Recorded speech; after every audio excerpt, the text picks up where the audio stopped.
Magandang umaga mga mamsi dyan, mga followers ko. Ang ating lulutuin ngayon ay pansit bihon with canton. Yan ang ating mga repolyo, chicharo, hipon, taba ng baboy, atay, karot, sibuyas. Yan. Magigisa lang tayo ng bawang, sibuyas. Yan ang atay. Sangkutsa lang. Kaya lang natin masangkutsa ang atay at ang hipon. Tapos separate na natin siya. Magbubukod tayo ng paggisa ng ating mga gulay para hindi siya ma-overcook.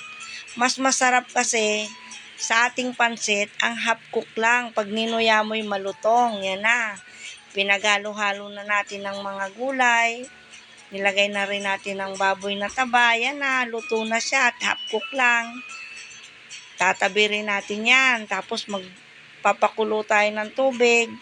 Lalagay na natin dito yung pansit bihon. Sunod na rin natin ang pansit canton. Hayaan lang natin na ma-absorb yung tubig niya. Tapos ilalagay na natin yung mga gulay. Itatoppings lang natin yung mga gulay. Yan na. Yum, yum, yum. Kainan na tayong mga mamsi. Good morning.